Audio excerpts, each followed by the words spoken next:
are still missing from Kingsport. 19-year-old Hollynn Snapp and 21-year-old Layla Centinello are considered endangered young adults, according to the Tennessee Bureau of Investigation. The family of both women joined together tonight for a march, and as News 5's Kylie.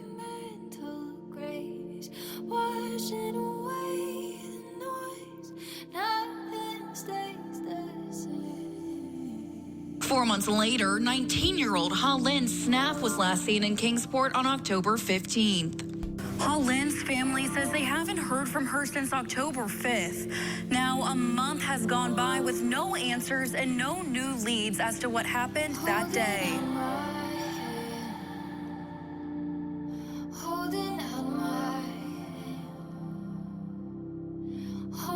Every time we do anything like this, I'm like, please, Lord, let there be one little droplet of information that will lead us to them. Both families are holding out hope someone knows something.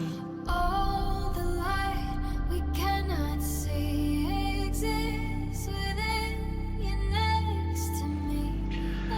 Hey everyone, today we're going to be covering the case of a local missing girl named Hollynn Snapp. Hollynn Snapp was only 19 years old when she went missing on October 5th, 2023. I say girl because while Hollynn was 19, Heather Snapp, Hollynn's adoptive mother, told News Nation Now that Hollynn functions at a 10-year-old level. So, and I quote, she is very trusting of others, and unfortunately I do believe it has gotten her into some trouble. First, let's talk a little bit about what we know about Hollynn Snapp. According to what her adoptive mother and foster mother have told news outlets, some of this story actually touches on a topic that's very important to Jen and I, having to do with the availability and quality of mental health care facilities around the country. According to News Nation Now, Heather Snapp reported that Hollynn was known to have an addictive personality and was reportedly using meth before her disappearance.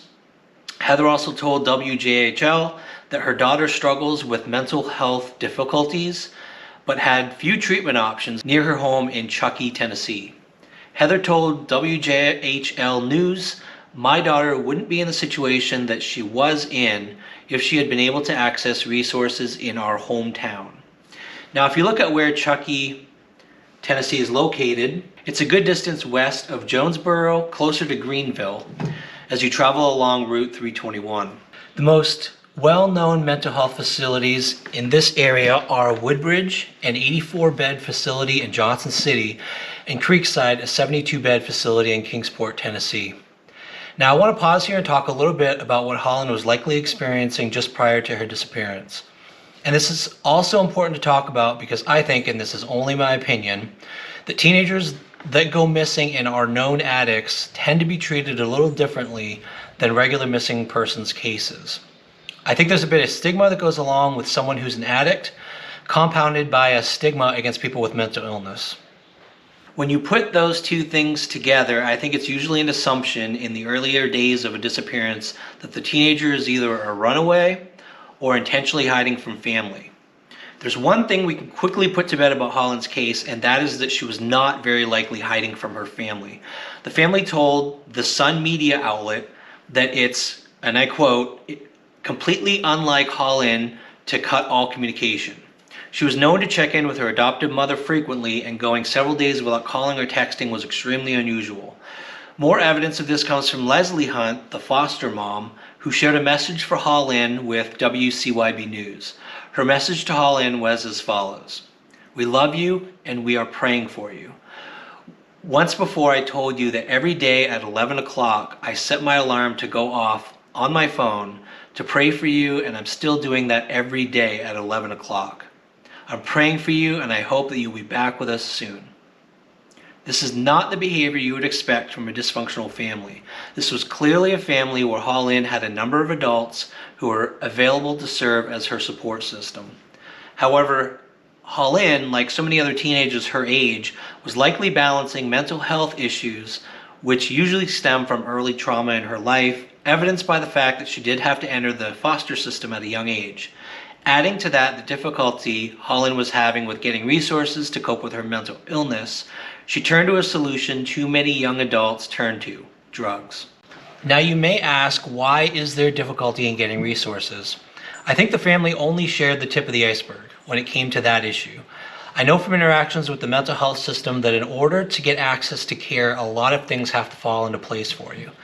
Number one, there are only a few ways into the system. You have to either have a complete emergency event at home, some kind of mental breakdown where emergency services have to be called, or you have to visit the emergency room and convince them that you're a danger to yourself and or others.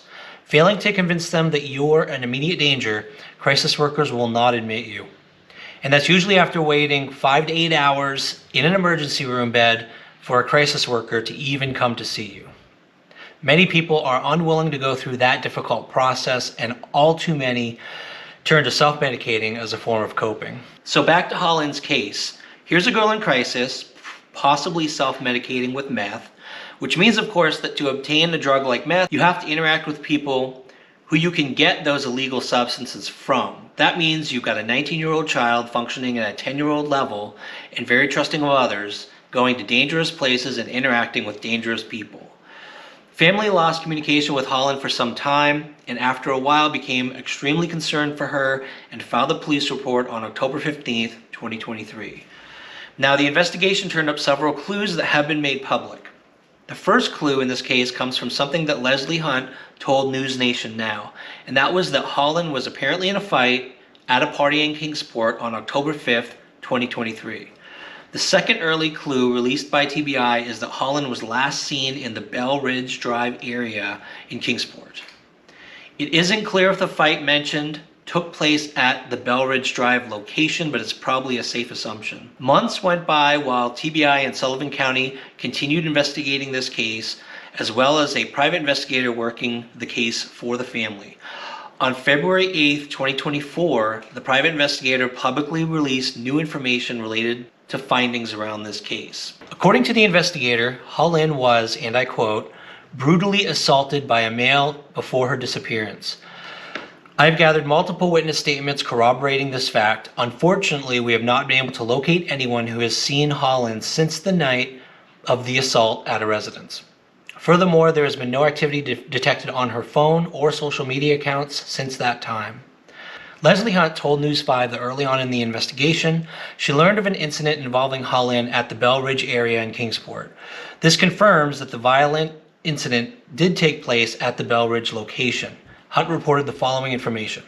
We know that there was a man there, he's in his 50s, who lives at the residence who beat Hollynn severely. And we know that several eyewitnesses attest to that and her condition after. We have firsthand knowledge that this happened from people who witnessed that and divulged that to the private investigator that's working her case. So where do we go from here?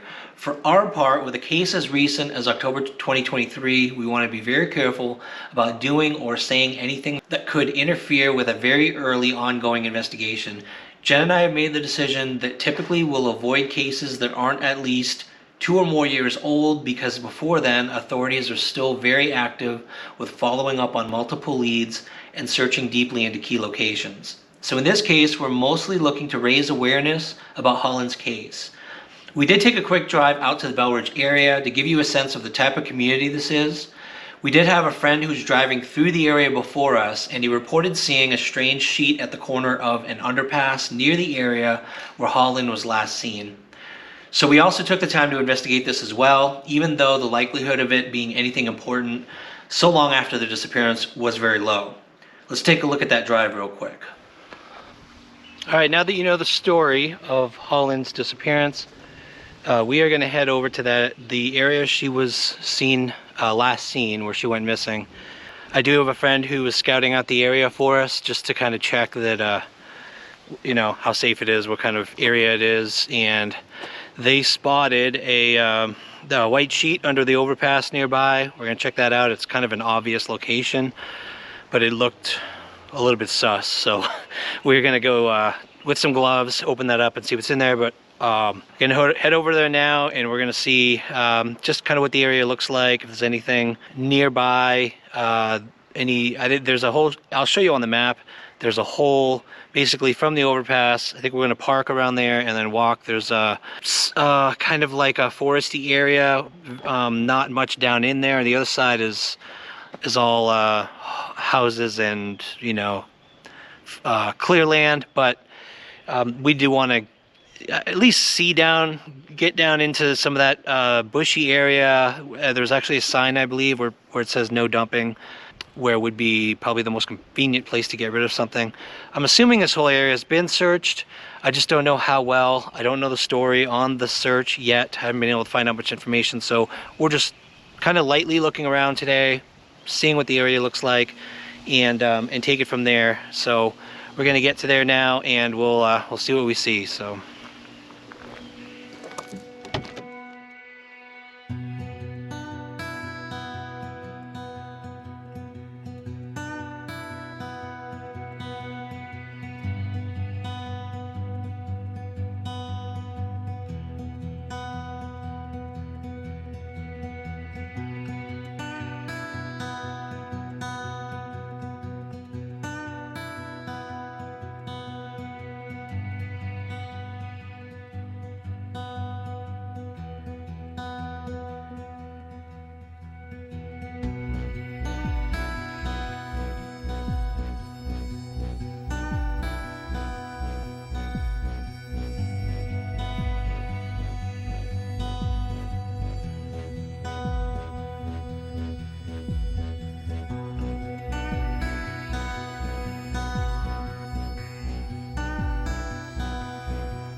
Not much traffic on the road.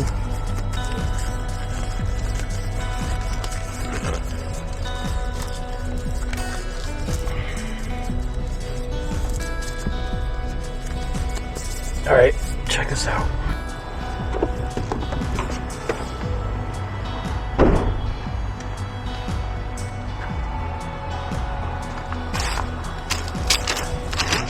Yep.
I'm not sure how well this comes up. Check out the sheet. We looked kind of in the ravine as much as we could from the road. It looks so open. Jen doesn't feel like it's worth even walking down in there. It's a pretty open ravine. I mean, we could see the bottom of it. I just couldn't see around this side of the ravine by the road, but there doesn't seem to be trash there. And I also scanned the other side. Like I said, this is scoping today. We just want to see what is in the area, what this place looks like where she was last seen. And then we'll take it from there and dive deeper eventually, especially once we get more information later. This is our preliminary searching expedition. Hopefully we can find a place to actually take her for a walk. She's trying to walk all over me. I've also spoken directly with the private investigator working this case, and he stated that he would appreciate our collaboration when he visits the area to conduct some location searches, probably with a drone. I don't know specific locations he's interested in, but I've told him that I'll be willing to help get into any areas he needs access to, whether it's hiking him in or working with local contacts for permission to access private property. In closing, I do want to share a few statements from both the private investigator and Leslie Hunt, the foster mother. In his release about the beating, the private investigator closed out his social media post with the following statement. Given the evidence at hand, we are deeply frustrated with the pace of progress in this case. Hollynn's family is experiencing profound anguish and is in desperate need of answers and justice. While I have collected multiple witness statements, there are others who possess crucial information that we have yet to speak with, and we need them to come forward. While we know the identity of the male involved, we cannot provide further specifics at this time. We ask everyone to keep Hollynn Snapp's name at the forefront of their minds and to assist us in uncovering the truth for the family. Leslie Hunt made the following statement to WCYB on February 12, 2024, not long after the private investigator put out his statement. She stated, "It's very frustrating and it's so sad to think that somebody, several somebodies, could be so heartless to keep the truth from us. Everybody is always wondering and praying and hoping that we find something, and it would be so nice to just have a conclusion for us. If she is still out there when we find her, we're going to have a huge celebration, and things are not going to be the way they were before." To close out, I just want to make the following statement to those of you in the community who have witnessed what happened to Hollynn Snapp and have direct knowledge of where she is right now. You may be scared about what authorities may do to you and your friends if you share information that might uncover what happened to Hollynn. That's understandable. However, there are ways to offer information that can bring closure for Hollynn's family. You can visit the website of the Sullivan County Sheriff's Office using the link I provided in the description of this video and submit an anonymous tip. The form they provide makes name, email address, and phone number anonymous. You can leave them out completely. If you're worried about someone tracking you down by IP address, just use a library computer or use a free online VPN service. You can also use the TBI online form, which also lets you submit your information anonymously. If you're worried about submitting your information directly to the authorities, then use the private investigator contact form or phone number at the website link in the video description and provide your information that way. Just tell what you know about Hollynn's whereabouts so that her family can get some closure and find peace in knowing what happened to their young daughter. Imagine if this was your child. Wouldn't you want to know where she is regardless of the circumstances?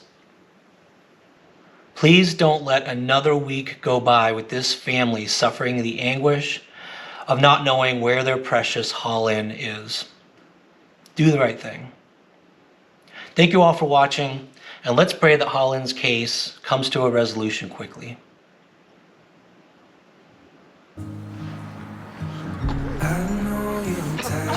What you doing? What you doing? Come on.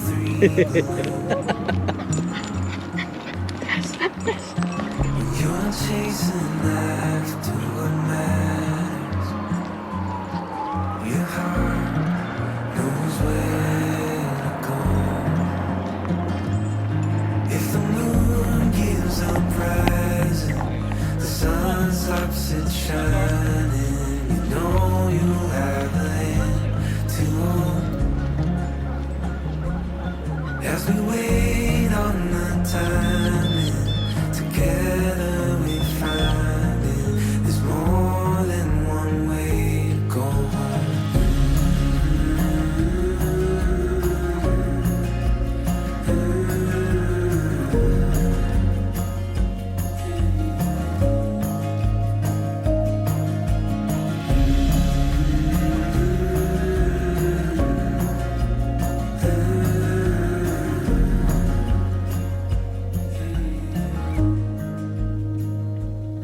If the moon gives up rising, the sun stops it shining. You know you've got a hand to hold. As we wait on the timing, together we find it. There's more than one way to go home. Yeah, there's more than